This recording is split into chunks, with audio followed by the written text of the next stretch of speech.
CA foundation June 2024 students, I hope आपकी preparation अच्छी चल रही होगी। और अब तो जिनके बोर्ड्स थे वो भी ख़त्म हो चुके हैं उनके बोर्ड्स। सो ऑलरेडी मैंने लॉ की वीडियो बना दी है, ओवरऑल स्ट्रैटेजी के बारे में बता दिया है। Now this video specifically for quantitative aptitude paper, ठीक है, बिकॉज इससे रिलेटेड बहुत सी चीज़ें मुझे डिस्कस करनी थी। So let's do it without any delay. और पहला पॉइंट, सबसे important point, which is the major chapters that we have to cover. तो एक चीज़ तो हमेशा याद रखना, time value of money, ratio and proportion को किसी भी कीमत पर मत छोड़ना। और छोड़ना है, क्यों छोड़ना है, मतलब इतने इजी चैप्टर्स तो है, उनमें कुछ नहीं है, बस फॉर्मूला है। फॉर्मूला याद करके आपको उसका एप्लीकेशन देखना है एंड देन उसके बाद सीधा सा कैलकुलेटर पे सॉल्व करना है। It takes even like 1 minute और उससे ज़्यादा नहीं लगेगा अगर आपकी प्रैक्टिस अच्छी है तो कैलकुलेटर के ऊपर। और रेशो, प्रपोर्शन, इंडाइसेस, लॉगरिथम में तो कैलकुलेटर की इतनी ज़्यादा ज़रूरत पड़ती भी नहीं है, उसमें तो नॉर्मल रीजनिंग टाइप क्वेश्चंस होते हैं, आराम से हो जाते हैं। तो ये तो चैप्टर्स तो कवर करने ही करने हैं। अगर इन चैप्टर्स को आपने पहले से पढ़ रखा है बट क्वेश्चन सॉल्व नहीं कर रखे ज़्यादा, तो क्वेश्चन सॉल्व कर लेना। और अगर बिल्कुल बेस से स्टार्ट कर रहे हो तो आप वीडियोज़ देख लेना निशांत सर या फिर प्रणव सर की। I am again saying Nishant Kumar sir या फिर प्रणव पोपट सर की। अच्छा, अब ये मैटर नहीं करता कि आप किसी 2 साल पुरानी 3 साल पुरानी वीडियो देख रहे हो, क्योंकि कुछ भी चेंज हो जाए पर मैथ्स का सिलेबस तो अभी तक चेंज बिल्कुल भी नहीं हुआ है, बिल्कुल वैसा का वैसा ही है। तो आप जाके उनके वीडियोस देख सकते हो। और मैं बता रही हूँ, निशांत सर इतना अच्छा समझाते हैं, प्रणव सर भी। ठीक है, ये 2 चैप्टर्स तो कवर करने ही करने हैं। एंड देन उसके बाद आप इक्वेशंस पर आना। Equations is the easiest chapter, बहुत ईजी है, पढ़ भी रखा है, 10th तक सबने पढ़ रखा होता है, ठीक है। बेसिक चीज़ है उसके अंदर, ठीक है। डिस्क्रिमिनेंट और ये सब वाली चीज़ें उसको कर लेना, हो जाएगा, आराम से हो जाएगा। उसका भी वीडियो देख लेना अगर कंसेप्चुअल क्लैरिटी ठीक नहीं है तो। एंड देन उसके बाद आता है आपका chapter sequence and series and permutations and combination. बस मैथ्स के पोर्शन में अगर मैं एलआर और स्टैटिस्टिक्स को एक्सक्लूड करूं तो मैथ्स के पोर्शन में ना ये चैप्टर्स मिला के आपके कुछ कवर कर लेंगे, लाइक अराउंड 35 मार्क्स कवर हो जाएंगे अच्छे से।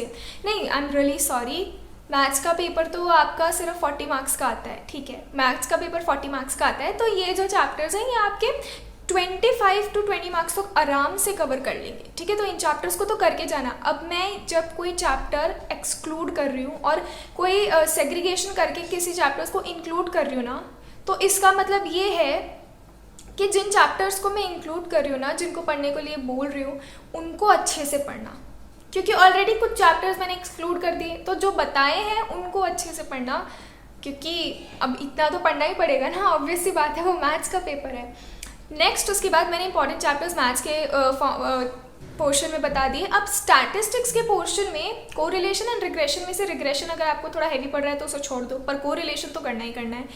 एंड उसके बाद स्टैटिस्टिक्स में आपके measures of central tendency and dispersion, वो भी फॉर्मूला बेस्ड है, करना है। अच्छा, एक bonus chapter statistical description of data. ये चैप्टर वैसे तो पूरा थ्योरेटिकल चैप्टर है, बट मैं बता रही हूँ इससे इतने क्वेश्चंस आते हैं ना, ठीक है, और इस बार भी आएंगे, ठीक है। पहले के कंपैरिजन में अगर कम भी आते हैं लेकिन क्वेश्चंस तो आएंगे, 3-4 क्वेश्चंस तो आराम से आएंगे स्टैटिस्टिकल डिस्क्रिप्शन ऑफ डेटा में से। और मैं ये चैप्टर इसलिए बोल रही हूँ क्योंकि ये एक दिन में कंप्लीट हो जाएगा, इतना ईजी है, मैं बताती हूँ आपको, कुछ मत करना बहुत। इसमें तो किसी के लेक्चर भी देखने की ज़रूरत नहीं है, आपको सिर्फ और सिर्फ वो चैप्टर बुक लेनी है, ठीक है। जो भी लिखा हुआ है, जो भी इंपॉर्टेंट लग रहा है, हाईलाइट कर दो बस। फिर एग्ज़ाम के मतलब जो एंडिंग डेज होते हैं, जो बहुत लास्ट का 1 महीना आपका बचेगा, उस महीने में आपको वो हाईलाइटेड पॉइंट्स रीड करने हैं, या फिर बीच बीच में रीड करते जाना जब भी आप प्रिपरेशन करो, हो जाएगा स्टैटिस्टिकल डिस्क्रिप्शन ऑफ डेटा, और वो आपको मार्क्स भी देगा।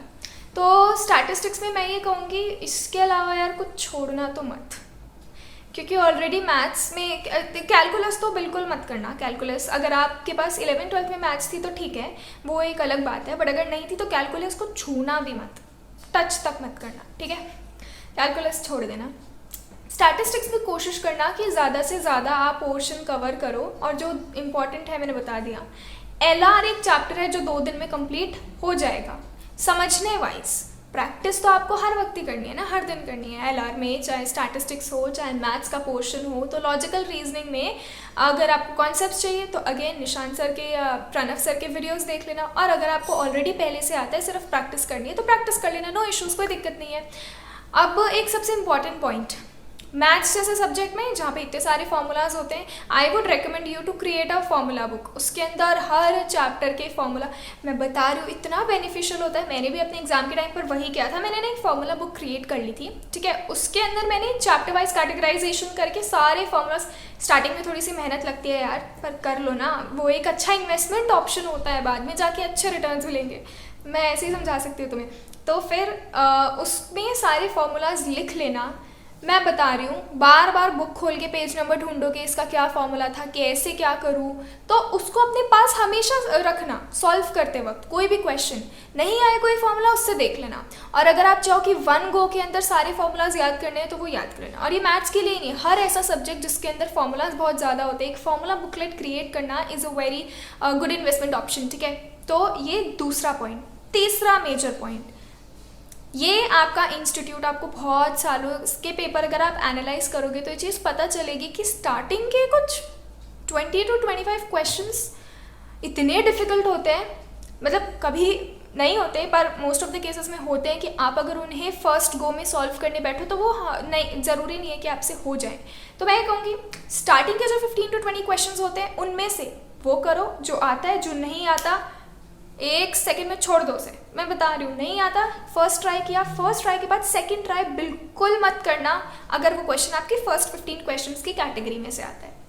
उसके बाद आप ट्राई कर सकते हो बाकी के क्वेश्चंस, फिर जब टाइम बचे तो उन क्वेश्चंस पे वापस आ जाना। क्योंकि ये इंस्टीट्यूट की आदत होती है कि वो स्टार्टिंग के क्वेश्चंस कुछ ऐसे देगा जानबूझ के, ताकि आप अपना टाइम उन पर इतना ज़्यादा वेस्ट कर दो कि बाकी के ईजी क्वेश्चंस आप नहीं कर पाओगे।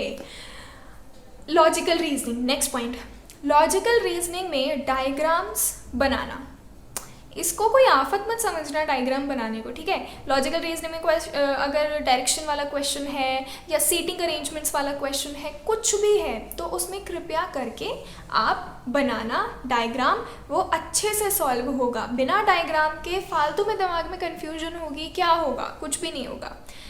और अब क्योंकि आपके पास स्ट्रेट 2 महीने आराम से, ज़्यादा अप्रैल और मई आपके पास है अच्छे से 2 मंथ्स, तो आई वुड से यार मैथ्स और लॉ की प्रैक्टिस ना अच्छे से कर लो, ठीक है। और ये 2 सब्जेक्ट्स डिफ़िकल्ट पड़ते हैं मोस्टली स्टूडेंट्स को। 11th 12th में जिनके पास मैथ्स होती है, कई बार वो भी ढंग से नहीं अटेम्प्ट कर पाते हैं पेपर। तो इन दोनों पेपर्स को अच्छे से प्रिपेयर कर लेना। मैथ्स में जितनी भी इंपॉर्टेंट चीज़ें मैंने बता दिया, और हो सके ना तो इन 2 महीनों में अपनी कैलकुलेटर पे जो स्पीड है वो इंक्रीज़ कर लेना। कैलकुलेटर ना बहुत हेल्प करता है, मैं कसम से बता रही हूँ। स्टार्टिंग में जब मैं पहली बार प्रिपेयर कर रही थी ना, जब मैं टाइम वैल्यू ऑफ मनी के क्वेश्चन सॉल्व कर रही थी, वो एनुइटी और वो वगैरह वाले क्वेश्चंस, तो मेरा एक क्वेश्चन 4-5 मिनट से पहले नहीं होता था। जब मैंने ये चीज़ रियलाइज़ की कि एक question on an average basis आपको 1 मिनट में या 1.2 मिनट्स में करना ही पड़ता है solve in order to attempt all the questions in the paper, तो कुछ ना कुछ करके मैंने वो चीज़ सॉल्व की और अपनी जो कैलकुलेटर की स्पीड है ना वो बढ़ाई, क्योंकि मुझे पता था कैलकुलेटर ही हेल्प करने वाला है ऐसे क्वेश्चंस में। नहीं मतलब हम ऐसे 11th-12th में तो ऐसा करते थे ना कि कंपाउंड इंटरेस्ट से सिंपल से सजा के आंसर निकालते थे पहले। ऐसा नहीं भाई, 1 मिनट के अंदर तुम्हें आंसर निकालना है, और 1 मिनट के लिए आंसर निकालने में तुम्हें पता है तुम्हारी सबसे ज़्यादा हेल्प कौन करेगा? It's the calculator only. मैं बता रही हूँ, बहुत हेल्प करेगा, तो उस पर अच्छे से प्रैक्टिस कर लेना। और specially time value of money जिस पे तो आपका पूरा क्वेश्चन ही आपके कैलकुलेटर पे डिपेंडेंट रहता है, सारी कैलकुलेशन ही कैलकुलेटर पे डिपेंडेंट रहती है, प्लीज़ वो तो कर ही लेना। नेक्स्ट और ऐसा कोई पॉइंट बचता नहीं है। मैं यही बोलूँगी एक ऑप्शन वाला भी अपना लेना। ऑप्शन आप जहाँ पे फॉर्मूला या प्रोसीजर बहुत बड़ा होता है, वहाँ पे ऑप्शन वाली चीज़ को अगर आप अप्लाई करोगे ना, ऑप्शन से चलोगे, तो वो अच्छी बात है, ठीक है। अब उसकी भी प्रैक्टिस डालनी है, ये ऑप्शन इसमें नहीं हो रहा, इसमें नहीं हो रहा, तो ऐसे करके पूरा मैथ्स का पेपर अटेम्प्ट करना। टाइम मैनेजमेंट सबसे ज़्यादा इंपॉर्टेंट है, टाइम अच्छे से मैनेज करना। आप 60 क्वेश्चंस अटेम्प्ट करो, ठीक है, 100 मत करो, 60 क्वेश्चंस अटेम्प्ट करो। बट वो 60 क्वेश्चंस भी जो आप अटेम्प्ट कर रहे हो ना, वो ऐसे होने चाहिए कि आपके जो उनके क्वेश्चन की गलत होने की प्रोबेबिलिटी है ना, वो बहुत कम हो या हो ही ना। ऐसे अटेम्प्ट करना क्वेश्चंस, ठीक है। 60 क्वेश्चंस भी अगर आप अटेम्प्ट कर रहे हो तो ऐसे करना कि वो बिल्कुल आपको अच्छे से आते हो, फिर तो कोई दिक्कत नहीं है, फिर तो क्या ही ज़्यादा से ज़्यादा 2-3 मार्क्स कटेंगे, उससे ज़्यादा नहीं तो आपके 58 57 आ जाएंगे। बट प्लीज़ थोड़ा रिस्क कम लेना और टाइम अच्छे से मैनेज करना, that's all I can say. So thank you guys and all the best for your preparation.